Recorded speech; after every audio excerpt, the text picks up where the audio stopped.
Science is organized knowledge and wisdom is organized life. With this wonderful thought, let's begin the lecture. We are dealing with electricity chapter of 10th class. We are done till electric potential. Today we will be dealing with circuit diagram and Ohm's law. When it comes to the meaning of the word circuit means what? Circuit is any closed loop path within which current can be flowed. If in case circuit is opened, for example, how circuit can be opened? Here is a bulb, a key, cell. If it's open, I have told you in the previous session also, if a dot is not here, it means an open circuit. इसका मतलब ये circuit is an open circuit. ऐसा नहीं है कि हम इसको बोलेंगे ये सर्किट ही नहीं है. Circuit are divided into two, that is open and closed circuit. Open circuit जहां पर करंट का मूविंग पाथ कंप्लीट ना हो, एंड क्लोज्ड सर्किट जहां पर की is closed end neither of the device is being fused. Now let's start with the circuit diagram in accordance with the NCERT book. We had done before series and parallel combination. That series combination में ammeter is connected and voltmeter connect होता है parallel combination के अंदर. किससे? किसी भी एक electronic device से. जब हम बात करते हैं इस सिंबल की, what is it? कोई भी कंडक्टर जिसके अंदर रेजिस्टेंस होती है, बताया था थोड़ी बहुत रेजिस्टेंस हर एक कंडक्टर के अंदर होगी.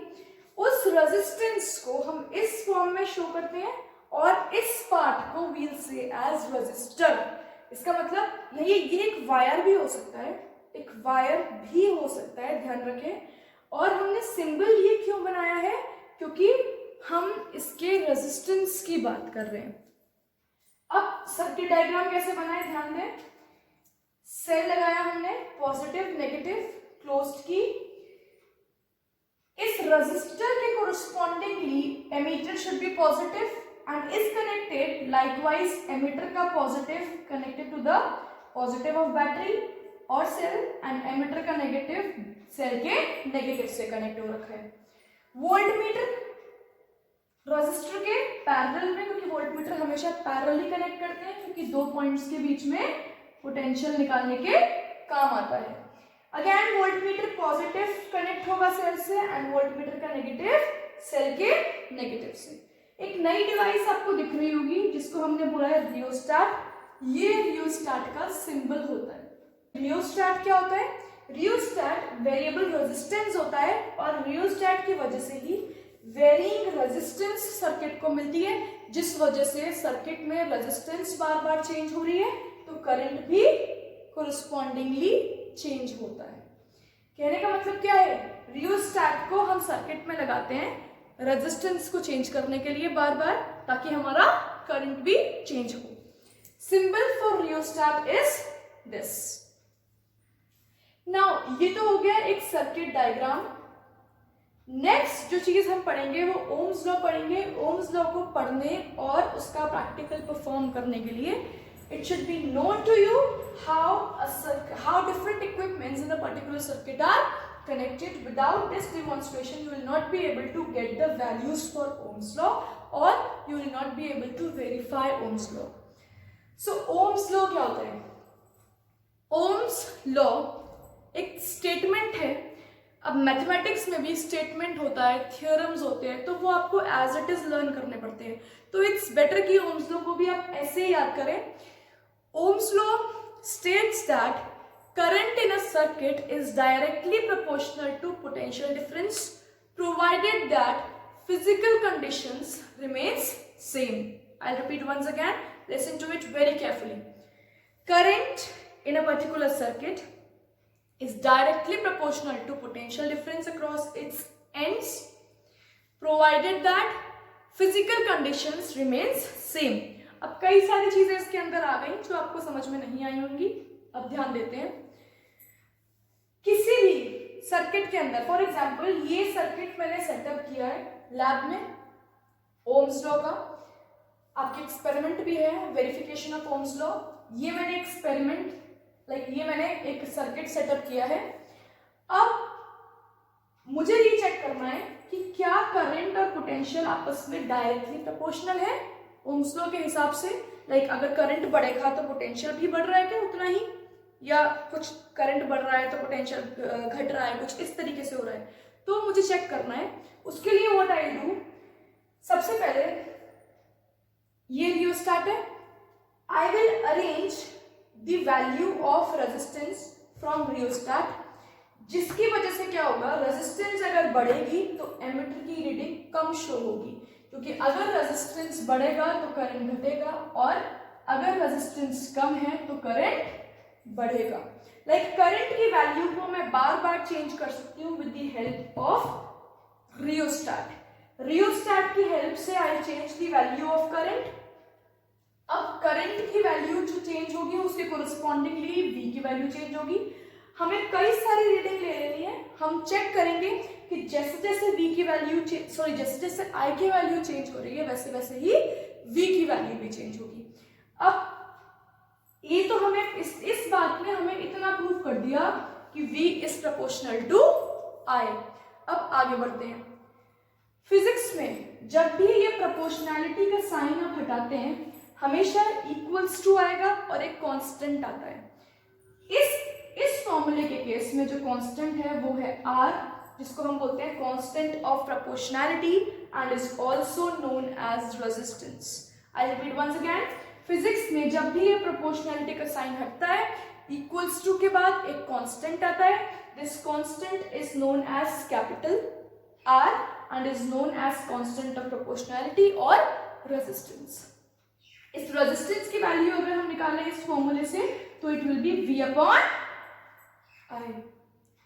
अब ओम्स लॉ के वेरिफिकेशन के अंदर हमें क्या करना होता है, डिफरेंट वैल्यूज ऑफ रेजिस्टेंस हम इस रियोस्टेट की हेल्प से we'll be arranging और we'll be changing the values for ammeter.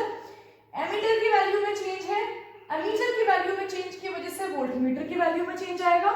हम कुछ सेट ऑफ रीडिंग्स लेकर V की वैल्यू ले ली, I की वैल्यू ले ली, V और I की कोरस्पॉन्डिंगली वैल्यूज को डिवाइड करेंगे and we'll find that R for each and every reading is approximately same. एकदम सेम नहीं आएगा, थोड़ा बहुत सेम सिमिलर आता है, थोड़ा सा ही डिफरेंस आता है, like 2.002 2.001, this set of difference is there. तो कहने का मतलब क्या है कि resistance for a particular circuit will be same. ये रेजिस्टेंस रियोस्टेट की नहीं निकलती, ये रेजिस्टेंस इस रेजिस्टर की निकलती है जिसके कोरस्पॉन्डिंगली हमने वोल्टमीटर कनेक्ट कर रखा है। इस रियोस्टेट का काम सिर्फ करंट को चेंज करने का है। करंट चेंज होगा तो कोरस्पॉन्डिंगली V ऑटोमेटिकली चेंज हो जाएगा। अब इसको और अच्छे से समझाते हैं। It is potential, SI unit निकालते हैं रेजिस्टेंस की। पोटेंशियल की यूनिट इज वोल्ट, करंट की unit is ampere. Volt per ampere को कंबाइन करके we use to say as ohm which is the SI unit of resistance, और इस तरीके से इसका नोटेशन होता है। कई बार एग्जाम में it will come as what is 1 ohm. तो 1 ओम इज दैट रेजिस्टेंस जब potential difference across the ends of conductor is 1 volt and the current flowing through the circuit is 1 ampere। एक बहुत ही important चीज Ohm's law में ध्यान देने वाली बात है कि अगर ये सेटअप मैं इस रूम में कर रही हूं तो V और I की कोरस्पॉन्डिंगली वैल्यू और उनके कोरस्पॉन्डिंग R की वैल्यू डिफरेंट होगी, और अगर कहीं और कर रही हूँ किसी और टेम्परेचर और फिजिकल कंडीशंस में, उस टाइम पे V एंड I की वैल्यूज एंड R की वैल्यू भी एकदम डिफरेंट आएंगी। हाँ, ओम्स लॉ वेरीफाई होगा हर जगह, V प्रोपोर्शनल टू I होगा, लेकिन आप सोचो ना कि मैं एक इस रूम में कर रही हूँ तो R की वैल्यू अलग आ रही है, दूसरे रूम में कर रही हूँ या दूसरी जगह पर कर रही हूँ जहाँ टेम्परेचर डिफरेंस काफी है तो R की वैल्यू अलग आ रही है। तो ऐसा प्रैक्टिकली पॉसिबल नहीं है कि आप ये सोचो कि मेरा एक सेटअप ही गलत है क्या, ये वैल्यू डिफरेंट ही आएगी, क्योंकि ओम्स लॉ के स्टेटमेंट में ही लिखा हुआ है कि करंट पोटेंशियल के डायरेक्टली प्रोपोर्शनल है, बट कंडीशन इज कि temperature and other physical conditions remains same. ऐसा नहीं होना चाहिए कि मैंने एक रीडिंग इस रूम में ली है, एक रीडिंग मैं कहीं और जाके ले रही हूँ, तो उससे क्या है, वेरिएशंस आएंगे और थोड़ा सा प्रॉब्लम आएगी। अब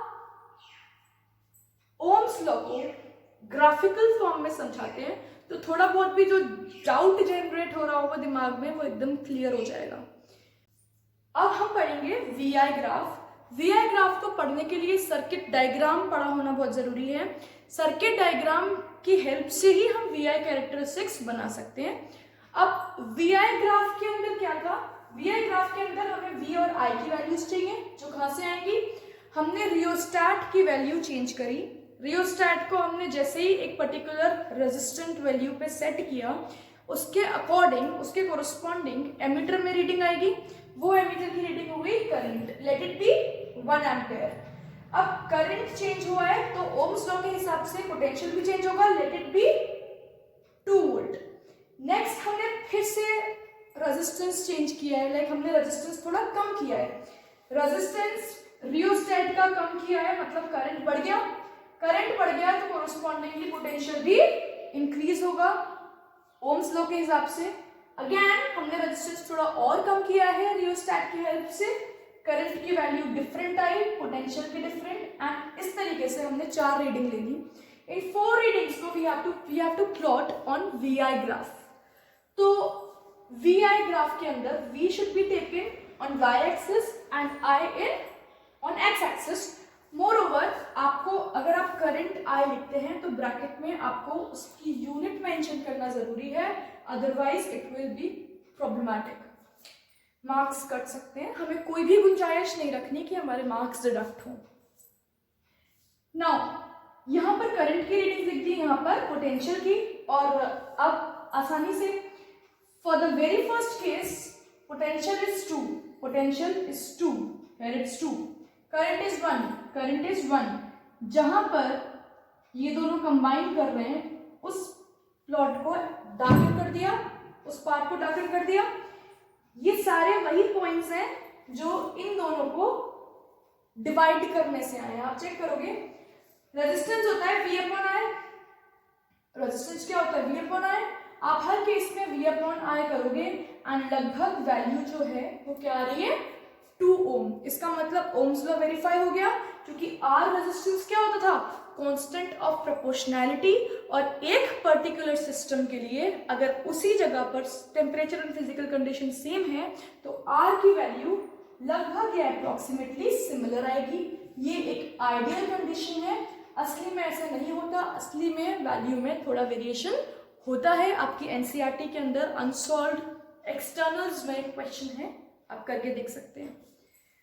नाउ ये तो हो गया वीआई ग्राफ। वीआई ग्राफ या कोई भी एक ग्राफ होता है, उसका स्लोप होता है। स्लोप इज किस एंगल पे ये इंक्लाइंड है। आप ट्रिग्नोमेट्री पढ़ोगे 10th में, हाइट एंड डिस्टेंसेस पढ़ोगे मैथमेटिक्स के अंदर, उसमें आपको पता पड़ेगा कि अगर हमें स्लोप निकालना होता है तो हम निकालते हैं tan थीटा, या अगर ट्रिग्नोमेट्री नहीं पढ़ा तो we should leave it. Slope निकालने के लिए हम करते हैं परपेंडिकुलर अपॉन बेस। बहुत ही बेसिक तरीका बता रही हूं, perpendicular upon base easiest way है। परपेंडिकुलर पे कौन सी एक्सिस है फिलहाल, V, बेस पे करंट, तो V upon I is resistance. इसका मतलब slope of VI graph gives us resistance. Slope of VI graph gives us resistance. ये तो बहुत इजी सा तरीका है निकालने का कि परपेंडिकुलर अपॉन बेस कर लो, y एक्सिस पे जो है, x एक्सिस पे जो है। थोड़ा सा एक जो इसका तरीका है वो भी सीख लें, आंसर दोनों से सेम निकलेगा लेकिन एक तरीके से चलते हैं। सपोज इस पॉइंट पे स्लोप निकालना है तो इस पॉइंट को हॉरिजॉन्टली कट करेंगे एंड वर्टिकली कट करेंगे। ये एक राइट एंगल ट्रायंगल बन जाएगा लाइक दिस। ये वाला कितना है, इट्स 8 एंड ये वाला इट्स 4। अब आपको ये स्लोप निकालना है। स्लोप होता है परपेंडिकुलर अपॉन बेस, तो अगेन आप 8/4 करोगे, आंसर 2 ही निकलेगा।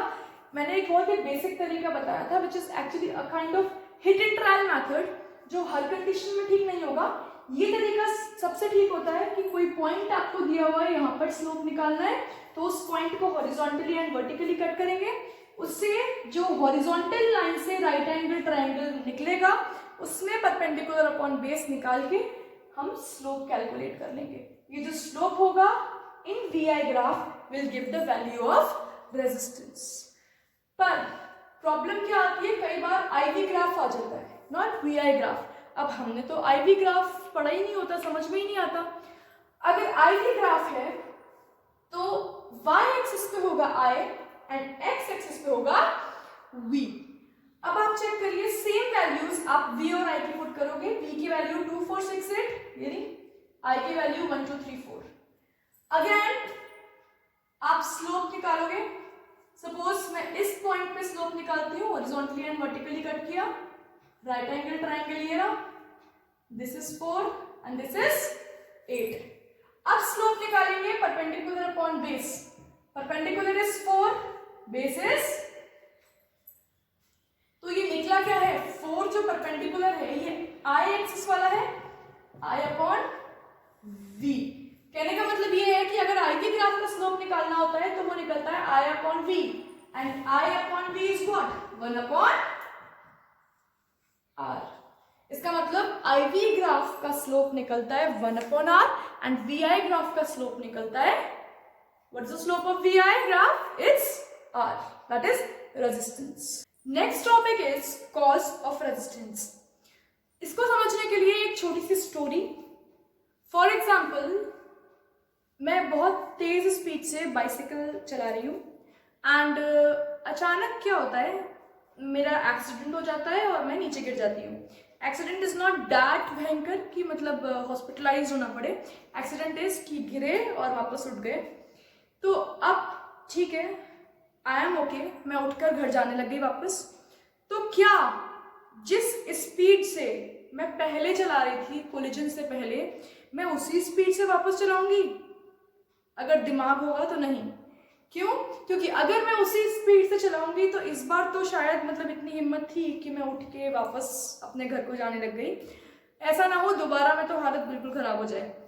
तो इस स्टोरी को हम रिलेट करते हैं इलेक्ट्रॉन्स के मोशन के साथ। इलेक्ट्रॉन्स भी जब मूव करते हैं तो आपस में कोलाइड करते हैं।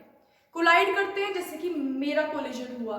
अब जब मेरा कोलिजन हुआ था तो मेरा मोशन में कमी आई थी ना, जो स्पीड मेरी इनिशियल थी अब वो स्पीड नहीं है। इसका मतलब काइनेटिक एनर्जी क्या हुई है, रिड्यूस हुई है। सिमिलरली इलेक्ट्रॉन्स जब मूव करते हैं तो उनके कोलिजन होते हैं। इलेक्ट्रॉन्स मूव करते हैं तो उनकी काइनेटिक एनर्जी क्या हुई, रिड्यूस हुई। काइनेटिक एनर्जी क्या होती थी, एनर्जी ड्यू टू मोशन। मतलब कोलिजन के बाद इलेक्ट्रॉन्स के मोशन में कमी आई है, उनके अंदर लॉस इन काइनेटिक एनर्जी हुई है। अब मोशन में कमी आई है, इलेक्ट्रॉन्स मूव नहीं कर रहे ढंग से, इसका मतलब करंट फ्लो अच्छे से नहीं हो पाएगा, क्योंकि करंट फ्लो तभी होगा जब electrons are moving in a particular direction. समझ आ गई चीज? I repeat once again, cause of resistance में इलेक्ट्रॉन्स कोलाइड करते हैं, कोलाइड की वजह से उनके अंदर क्या होता है, loss in kinetic energy. Energy का लॉस की वजह से ढंग से मूवमेंट नहीं हो पाता, एंड मूवमेंट अच्छे से नहीं हो पाता तो करंट में रिडक्शन होता है, that is resistance increases. This is simply cause of resistance. Next topic is factors on which resistance depends. अच्छा, यहाँ जाने से पहले एग्जाम में अगर cause of resistance आता है तो you do not have to write this story. To be very frank, this story is just to make you much more clear. ये नहीं लिखना कि अगर मैं एक बाइसाइकिल से जा रही हूँ या जा रहा हूँ तो I'll meet with an accident, ये सब don't write it. It's just for an imaginative thought to make your concepts much more clear. Let's start with factors on which resistance depends. किसी भी कंडक्टर की रेजिस्टेंस चेंज होती है। Yes, किसी भी conductor की रेजिस्टेंस को हम चेंज कर सकते हैं कुछ 2-3 चीजों का ध्यान रखकर। First is resistance is directly proportional to length. Directly proportional का साइन होता है ये, क्योंकि दोनों ही किस में है, न्यूमरेटर में, यानी रेजिस्टेंस बढ़ेगा कब? जब हम किसी वायर की लेंथ को बढ़ा देंगे। दूसरा है resistance is inversely proportional to area of cross section. Area of cross section is this part. कितना थिक या कितना थिन कोई वायर है, कितना थिक या कितना थिन कोई वायर है determines area of cross section. ये इनवर्सली प्रोपोर्शनल है। इनवर्सली क्यों बोलेंगे? रेजिस्टेंस न्यूमरेटर में है, एरिया डिनोमिनेटर में है। हमने रेसिप्रोकल में लिखा है to show that resistance has inverse relation with area. इस केस में रेजिस्टेंस कम होगा तो एरिया बढ़ेगा। जितना मोटा वायर होगा उसके अंदर रेजिस्टेंस उतना ही कम होगा, इसका मतलब उसके अंदर करंट उतना ही ज्यादा फ्लो करेगा। ध्यान दें, जितना मोटा वायर होगा, जितना थिक वायर है तो रेजिस्टेंस उसका कम है क्योंकि इनवर्स रिलेशन है, और रेजिस्टेंस कम है तो करंट उसके अंदर ज्यादा होगा। Next is resistance increases with temperature. Temperature ज्यादा हो गया। अब अगर हम किसी वायर का टेम्परेचर रेज करते हैं तो क्या होगा? टेम्परेचर रेज किया तो और ज्यादा कोलाइड करेंगे। जितने ज्यादा कोलिजन्स होंगे उतनी ही ज्यादा उनके अंदर काइनेटिक एनर्जी का लॉस होगा, और काइनेटिक एनर्जी के लॉस होने की वजह से उतना ही उनके करंट में रिडक्शन होगा एंड रेजिस्टेंस इंक्रीज होगा। वापस सुनिए, रेजिस्टेंस टेम्परेचर में डायरेक्टली प्रोपोर्शनल होता है। टेम्परेचर बढ़ेगा तो क्या होगा? इलेक्ट्रॉन्स को एक ड्रिफ्ट स्पीड मिल जाती है, इलेक्ट्रॉन्स को अच्छी एनर्जी मिल जाती है ताकि वो स्पीडली मूव कर सके। और अगेन उनकी वेलोसिटी जैसे ही बढ़ गई इलेक्ट्रॉन्स की, जितनी तेज मेरी स्पीड है राइटिंग अ साइकिल, उतनी ही चांसेस है कि मेरे लग जाएगी या मेरा एक्सीडेंट हो जाएगा। सिमिलरली जैसे ही टेम्परेचर बढ़ाया, कोलिजन के चांसेस बढ़े, कोलिजन ज्यादा हुआ तो काइनेटिक एनर्जी कम होगी, काइनेटिक एनर्जी कम होगी तो रेजिस्टेंस बढ़ेगा। Last is resistance is directly proportional to nature of material. Very obvious, different wires have different resistors or resistance, or I can say different conductors have different resistance. Copper is one of the good conductors, that's why we use it for house wiring. Even silver is the best conductor. तो depends on किस material की कोई चीज बनी हुई है, वो भी रेजिस्टेंस को डिटरमाइन करने का बहुत बड़ा फैक्टर है। Now let's combine these two factors on which resistance depends. When we combine them, ये आ गया हमारे पास। अगेन प्रोपोर्शनैलिटी का साइन जब भी आएगा तो इक्वल्स टू के साथ एक कांस्टेंट आता है। हर एक फॉर्मूले डेरिवेशन में एक डिफरेंट कांस्टेंट आता है। ये नहीं सोचना कि इसमें तो रो था, उसमें रेजिस्टेंस था, तो ये आपको याद रखना पड़ेगा किस पर्टिकुलर फॉर्मूले के अंदर कौन सा कांस्टेंट है। तो जब भी प्रोपोर्शनैलिटी का साइन हटा, इक्वल्स टू के साथ एक कांस्टेंट आ गया। इस कांस्टेंट का नाम होता है रेजिस्टिविटी, और इस कांस्टेंट का नोटेशन होता है जिससे हम इसको एक्सप्रेस करते हैं, इट्स लाइक दिस। इसको हम रो कहते हैं एंड इस कांस्टेंट ऑफ प्रोपोर्शनैलिटी। रेजिस्टिविटी का दूसरा नाम स्पेसिफिक रेजिस्टेंस होता है। कई बार एग्जाम में आ जाता है तो हम कंफ्यूज हो जाते हैं, हमें लगता है ये सिंपल रेजिस्टेंस ही है। No, it is specific resistance which is the other name for resistivity. Let's derive the SI unit of this word, this term resistivity. Resistivity की एसआई यूनिट निकालने के लिए इस पर्टिकुलर फॉर्मूले से रेजिस्टिविटी की वैल्यू निकाली, RA/L। अब रेजिस्टेंस की यूनिट ओम, एरिया की मीटर स्क्वायर, लेंथ की metre, and you will get the SI unit of resistance, sorry specific resistance as ohm metre. SI unit of specific resistance is ohm meter. Now there are only two factors on which resistivity or specific resistance depends. Number one, nature of material. हर एक different material की different resistivity होती है। alloys की resistivity बहुत अच्छी होती है, इसीलिए हम alloys को जितने भी इलेक्ट्रिकल हीटिंग इक्विपमेंट्स होते हैं, फॉर एग्जांपल टोस्टर होते हैं एंड आयरन होती है, इलेक्ट्रिक आयरन, उसमें हम अलॉयज को यूज करते हैं। अब अलॉयज होते हैं मेटल्स के mixtures.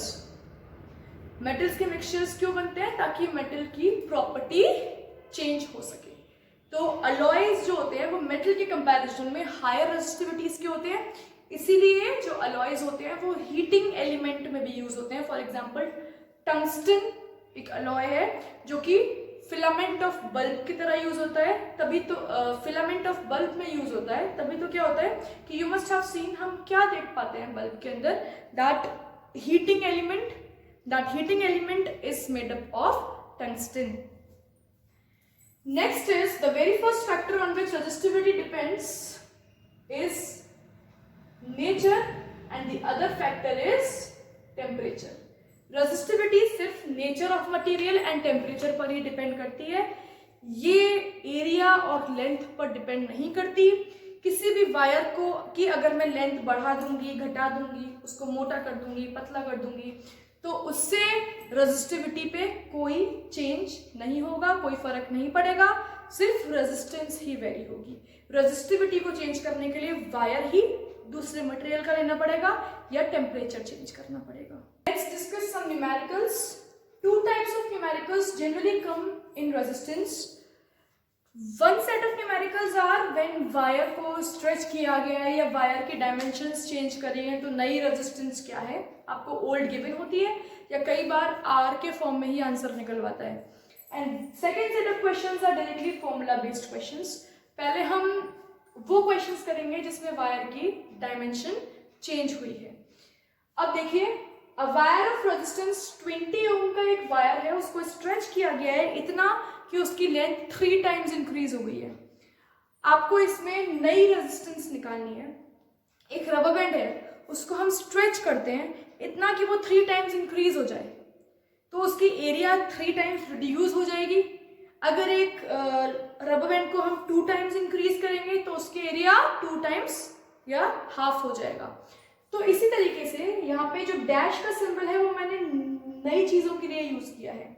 New resistance R dash, L dash new length क्या होगी, पुराने की 3 टाइम्स, न्यू एरिया क्या होगा, पुराने का half, and resistivity is same, क्योंकि resistivity does not depends on dimensions. ये चीज पता होना बहुत जरूरी है, अदरवाइज न्यूमेरिकल्स बहुत गलत हो जाते हैं. Next is resistance new will be equal to, सब में देखिए rho dash, L dash and A dash. Formula put करेंगे हम. रो डैश की वैल्यू रो है, एल डैश की value 3l and A dash की वैल्यू a/3.